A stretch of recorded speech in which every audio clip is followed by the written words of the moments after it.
নমস্কার বন্ধুরা, আশা করি আপনারা সবাই ভালো আছেন। আবার একটি ভিডিও নিয়ে আপনাদের সঙ্গে উপস্থিত হলাম। আজকের বিষয়বস্তু তুলা রাশির জন্য খুবই গুরুত্বপূর্ণ, কারণ আজকে যে বিষয় নিয়ে আলোচনা করব তা হলো তুলা রাশির ক্ষেত্রে বৃহস্পতির যে গোচর। কারণ 1 মে 2024 তারিখ বৃহস্পতি আপনার রাশির সাপেক্ষে অষ্টমে গোচর করে যাচ্ছে, অবস্থান করবে কত না 1 মে 2024 থেকে শুরু করে 14 মে 2025 পর্যন্ত বৃহস্পতি কিন্তু আপনার অষ্টম ভাবে অবস্থান করে থাকবে। এর ফলে আপনার জীবনে কতটা পরিবর্তন আসতে চলেছে, যে ভালো না খারাপ, কোন কোন দিকগুলো, সেটা আমি আলোচনা করব। কারণ বৃহস্পতি আমাদেরকে ধন সম্পদ, আপনার জ্ঞান, আপনার শিক্ষা, আপনার সন্তান ভাগ্য, বৃহস্পতি আপনার ভাগ্য, হ্যাঁ, এ সমস্ত কিছু বৃহস্পতির কিন্তু অবদান থাকবেই। তো সেখানে বৃহস্পতি যখনই অষ্টমে যাচ্ছে, তো আপনাকে কি রেজাল্ট দেবে, শেষে এই তুলা রাশির ক্ষেত্রে কি প্রতিকার রয়েছে, সেটাও আমি এই ভিডিওর মাধ্যমে আলোচনা করব। তাই বন্ধুরা, আপনারা যদি তুলা রাশির জাতক বা জাতিকা হন, ভিডিওটা কিন্তু মনোযোগ সহকারে প্রথম থেকে শেষ অবধি দেখুন। দেখার পর আপনার যদি ভালো লাগে, পারলে চ্যানেলটিকে সাবস্ক্রাইব করে আমাদের সঙ্গে থাকতে পারেন, এবং সাবস্ক্রাইব করলে পাশে থাকা বেল আইকনটি অবশ্যই প্রেস করে রাখবেন, কারণ এই ধরনের ভিডিওর নোটিফিকেশন আপনি তাহলে সহজে পেয়ে যাবেন। আসি মেন আলোচনা। তাহলে যখনই বৃহস্পতি গোচর করে যাবে 1 মে 2024, বৃহস্পতি গোচর করে অষ্টমে অবস্থান করবে। তাহলে অষ্টম থেকে বৃহস্পতির দৃষ্টি পড়বে আপনার রাশির দ্বাদশ ভাবে, দ্বিতীয় ভাবে এবং চতুর্থ ভাবে। প্রথমে দেখে নেব অষ্টমে বৃহস্পতি বসার কারণে আপনার জীবনে কি ঘটতে চলেছে। বন্ধুরা, অষ্টম ভাব আমরা কিন্তু সবাই জানি খুব খারাপ। আমাদের 6, 8, 12 এই ঘরগুলো কিন্তু আপনার জীবনে নানা রকম বাধা বিপত্তি এগুলোই বিচার করা হয়। তো সেখানে যখন বৃহস্পতি অবস্থান করবে, আর বৃহস্পতি হলেন আপনার রাশির সাপেক্ষে তৃতীয় এবং ষষ্ঠ ঘরের মালিক, সে গিয়ে অষ্টমে অবস্থান করছে। এখানে কিন্তু দেখা গেলে আমরা দেখতে পাচ্ছি যে এখানে বিপরীত রাজযোগ তৈরি করছে, কারণ তৃতীয় ঘর বা ষষ্ঠ ঘর এগুলো কিন্তু শুভ নয়, আবার অষ্টমও শুভ নয়। তাহলে অশুভ ঘরের মালিক সে অশুভ জায়গায় গেলে আমরা কিন্তু কিছু পজিটিভ ফল পাই, যেটাকে বলা হয় বিপরীত রাজযোগ। রাজযোগ যদি সোজা বা সিম্পল ভাবে হয়, সেটাও একটা ফল যেমন পাওয়া যায়, তেমনি বিপরীত রাজযোগ তৈরি হলেও সেখানেও কিন্তু আমরা কিছু না কিছু ভালো ফল বা খারাপ ফল তো পাবোই। বন্ধুরা, প্রথমে দেখব অষ্টমে বৃহস্পতির অবস্থানের ফলে আপনার কি ঘটছে। তাহলে অষ্টম ভাব আমরা নিধন ভাব। অষ্টম ভাব বিভিন্ন রকম ভাবে আমাদের নেগেটিভ কিছু আপনার জীবনে যেগুলো ঘটে, ধরুন আপনি কোনো মামলা মোকদ্দমার মধ্যে রয়েছেন, বা মামলা মোকদ্দমা নিয়ে বেশ কিছুদিন ধরে সমস্যা রয়েছেন, শত্রু দ্বারা পরিশান রয়েছেন, বা আপনি কোনো কোর্ট কাচারির সঙ্গে যুক্ত রয়েছেন, যেখানে আপনার নামে কেস হয়ে গেছে। এই রকম পরিস্থিতি থেকে কিন্তু আপনি বেরিয়ে আসবেন, কারণ বিপরীত রাজ্য। এছাড়া আপনার মধ্যে কিন্তু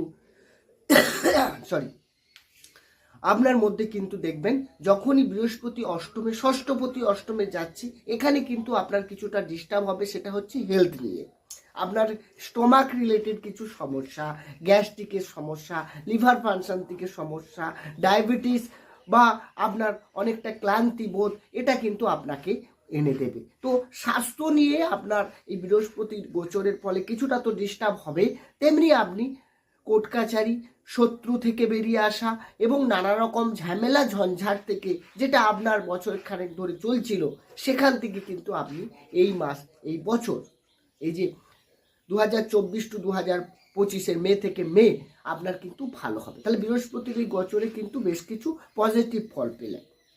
এবার বৃহস্পতি আপনার রাশির দ্বাদশ ভাবে দৃষ্টি দেবে। দ্বাদশ ভাব কি বিচার করা হয়? দ্বাদশ ভাব খরচের ভাব, দ্বাদশ ভাব হসপিটাল, দ্বাদশ থেকে বিদেশ যাত্রা, এগুলো বিচার করা হয়। তো সেখানে আমরা দেখব, যদি আপনি বিদেশি কোনো কোম্পানি, এমএনসি কোম্পানিতে আপনি চাকরির একটা সম্ভাবনা থাকতে পারে, আপনি যদি অনেক চেষ্টা করেন এই সময় আপনি পেতে পারবেন। দ্বিতীয় হচ্ছে বিদেশে গিয়ে আপনি চাকরি করতে পারেন, এখানেও কিন্তু সেটা দেখাচ্ছে। তার মানে বিদেশে কাজের সূত্রে বাইরে যাওয়া, এটা কিন্তু আপনার ক্ষেত্রে ভালো রয়েছে বৃহস্পতির এই দ্বাদশে দৃষ্টির ফলে। ফলে আপনি কিন্তু বিদেশ যাত্রা করতে চলেছেন। আপনার যদি সেটা প্ল্যানিং থাকে বা এরকম ছিল যে আপনার ভিসা বা কাগজপত্র নিয়ে প্রবলেম ছিল, আপনি যেতে পারছেন না, বারবার আপনি চেষ্টা করেও ঠিকঠাক ফল পাচ্ছেন না, তো আপনার ক্ষেত্রে বলবো এই সময়টা কিন্তু আপনার জন্য পারফেক্ট।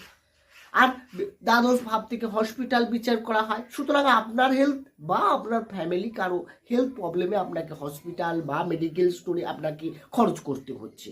কারণ এখানে আপনার যেটা দেখায় দ্বাদশ ভাবে কিন্তু খরচের ভাব, সেই জায়গায় আপনার কিন্তু একটু অতিরিক্ত আপনি চাইছেন না, কিন্তু আপনার যদি হেলথের কারো প্রবলেম হয় আপনাকে খরচ করতেই হবে। তো সেখানে কিন্তু আননেসেসারি খরচ একটা দেখাচ্ছে, আপনাকে সেই বিষয়ে কিন্তু একটু কন্ট্রোল করতে হবে। এরপর বৃহস্পতির দৃষ্টি আমি আগেই বললাম দ্বিতীয় ভাবেও পড়ছে। তো দ্বিতীয় ভাবটা কি? অর্থের ভাব, সঞ্চয়ের ঘর, ব্যাংক ব্যালেন্স এখান থেকে বিচার করা হয়। আপনার কথাবার্তা, আপনার বাণী, আপনার কুটুম্ব, আত্মীয় পরিজন, যেটা কিনা আপনার দ্বিতীয় ভাব থেকে বিচার করি। তো সেখানে যখন বৃহস্পতির দৃষ্টি পড়ছে, তার মানে আপনার কিন্তু দেখতে গেলে যেমন খরচ বাড়বে, তেমনি কিন্তু আবার কিছু আর্নিংও হবে, আপনার সঞ্চয়টা হবে। আপনি ব্যাংক ব্যালেন্সটা মোটামুটি স্থির রাখতে পারবেন, তবে সেটা কিন্তু একটু ভাবনা চিন্তা করে ইনভেস্ট করতে গেলে, কারণ বৃহস্পতি অষ্টমে অর্থের কারক গ্রহ, সেখানে আপনাকে একটু ভেবে চিন্তে করতে হবে। ভুলভাল ইনভেস্ট করলে আপনার লস হওয়ার সম্ভাবনা, বিশেষ করে শেয়ার মার্কেট, স্টক মার্কেটে, এখানে কিন্তু আপনাকে একটু ভেবে চিন্তে ইনভেস্ট করাটা বেটার। এছাড়া আপনার কথাবার্তাতে ইমপ্রেস হবেন। আপনি যদি প্রেমের ক্ষেত্রে বলবো, আপনি যদি কোনো সেলসের কাজ করছেন, যেখানে কাউন্সিলিংয়ের কোনো কাজ আছে, কমিউনিকেশনের কোনো কাজের সঙ্গে যুক্ত আছেন, তো আপনার সেটা লাভবান হবেন। কারণ বৃহস্পতির দ্বিতীয়ভাবে দৃষ্টি থাকা মানে আপনার কথাবার্তা কিন্তু অনেকটা ম্যাচুরিটি পাবে। আপনি যেটা আপনার কাজের জন্য যতটুকু বলতে পারছেন, তাতে আপনার কিন্তু সে ফলটা দেবে। অর্থাৎ সে সামনের ব্যক্তি, সে কিন্তু বুঝে যাবে, সে কিন্তু ইমপ্রেস হবে আপনার উপরে। ফলে যারা সেলসের কাজ করেন, মার্কেটিংয়ের কাজ করেন, হ্যাঁ, তো সেক্ষেত্রে আপনার কিন্তু খুব লাভ হতে চলেছে। আপনার কথাবার্তার ক্ষেত্রে অনেকটা পরিবর্তন দেখা যাচ্ছে, অবশ্যই সেটা পজিটিভ দিকে। এরপর কুটুম্ব পরিজনদের সঙ্গেও আপনার রিলেশনশিপের ক্ষেত্রে বেটার রেজাল্ট দেবে। এখানে আপনি ফ্যামিলি প্ল্যানিং করতে পারেন, আপনার পরিবার পরিজনদের সঙ্গে কোথাও ঘুরতে যেতে পারেন, এবং সম্পর্ক এরকম ডিস্টার্ব থাকলে সেক্ষেত্রে তাদের সঙ্গে কিন্তু সম্পর্ক আগের থেকে বেটার হওয়ার একটা সম্ভাবনা দেখা যাচ্ছে। এরপর বৃহস্পতির দৃষ্টি চতুর্থ ভাবে থাকছে। চতুর্থ ভাব থেকে গৃহ, চতুর্থ ভাব থেকে আপনার মা, চতুর্থ ভাব থেকে বন্ধু বান্ধব, এগুলো সব বিচার করে। মন মানসিকতা, সুখ সুবিধা। তার মানে এইখানে যখন বৃহস্পতির দৃষ্টি পড়ছেন, আপনি কোনো বাহন নিয়ে নিতে পারেন, আপনি কোনো প্রপার্টি কেনা বেচার ক্ষেত্রে এই বছরটা আপনার ক্ষেত্রে অনেকটাই প্লাস, আপনার ক্ষেত্রে অনেক ভালো ফল দেবে। অনেক বাধা বিঘ্ন থাকলে সেগুলো কাটবে। তার মানে এখানে আপনি জমি কেনা বেচা করতে পারেন, বা আপনি বাড়ির নির্মাণ বা বাড়ির কোনো রেনোভেশনও করতে পারেন, ফ্ল্যাট কিনতে পারেন। আপনার যদি কোনো বিক্রি হওয়ার থাকে, আটকে থাকে, সেটাও আপনার হতে পারে। এখানে কিন্তু পজিটিভ দেখাচ্ছে। এছাড়া আপনি মায়ের সঙ্গে সম্পর্ক আপনার কিন্তু আরও বেটার হবে। মায়ের প্রতি খেয়াল নজর এগুলো তো যেমন থাকবে, তেমনি আবার মায়ের হেলথের কিছু সমস্যা, কারণ ষষ্ঠপতি সেই বৃহস্পতি যদি অষ্টমে যায়, সে দৃষ্টি দিচ্ছে ফোর্থ হাউসে, তার মানে রোগের ক্ষেত্রে একটু সাবধান। মায়ের কিছুটা জয়েন্ট পেইন, আঁঠুর, হ্যাঁ, বাত, এই ধরনের কোমরের কোনো প্রবলেম, এই সমস্যাগুলো দেখা যেতে পারে, আপনাকে একটু সাবধানে এগোতে হবে। এছাড়া বন্ধু বান্ধবের সঙ্গেও কিন্তু রিলেশনশিপ অনেক বেটার হবে। আপনার বন্ধু বান্ধব থেকে কোনো হেল্প পাওয়া, বা পুরনো কোনো বন্ধুর সঙ্গে আবার নতুন করে সম্পর্ক তৈরি হওয়া, এগুলো সব দেখাচ্ছে। বন্ধুরা, এই আলোচনা কিন্তু রাশিভিত্তিক আলোচনা। বর্তমানে গ্রহের পরিস্থিতি বা গ্রহের গোচরে আপনার রাশি কি ফল পেতে চলেছে সেটা আমি ব্যাখ্যা করলাম। আর বন্ধুরা, যদি আপনি ডিটেলসে জানতে চান, কারণ এটা তো একটা পার্ট মাত্র, আর জন্মকালীন গ্রহের অবস্থান সেটাও একবার দেখা দরকার, কারণ বৃহস্পতি আপনার পুষ্টিতে বা আপনি যখন জন্মগ্রহণ করছিলেন সেই সময় কোনো পজিশনে ছিল, সেটাও কিন্তু মাস্ট। দশা কী চলছে সেগুলোও দেখা দরকার। এটা আমরা একটা গ্রহের এই বৃহস্পতি অষ্টমে গেছে বলে আপনার রাশি কতটা প্রভাবিত হবে বা কোন কোন বিষয়ে ভালো খারাপ ফল দেবে সেটা আমি বর্ণনা করলাম। বিস্তারিত জানতে অবশ্যই আমার ডেসক্রিপশনে নম্বর রয়েছে, সেখানে গিয়ে আপনারা যোগাযোগ করতে পারেন। আর এর লাস্টে আমি যেটা বলবো প্রতিকার, সেটা হচ্ছে বৃহস্পতি যেহেতু অষ্টমে গেছে, আপনার গুরু বীজ মন্ত্র জপ করতে পারেন। ওং গ্রাং গ্রিং গ্রং সা গুরবে নমঃ 108 বার করে প্রত্যেক দিন করুন, আপনার দেখবেন অনেক ভালো হবে। এবং পিতা মাতা গুরুজনদের অবশ্যই সম্মান করুন, দেখবেন আপনার বৃহস্পতি অনেকটা পজিটিভ দেখাচ্ছে। বন্ধুরা, এই ছিল আজকের আলোচনা। কেমন লাগলো আলোচনাটি অবশ্যই কমেন্ট বক্সে জানাতে ভুলবেন না। ভালো থাকুন, সুস্থ থাকুন, দেখা হবে অন্য একটি ভিডিও নিয়ে। নমস্কার।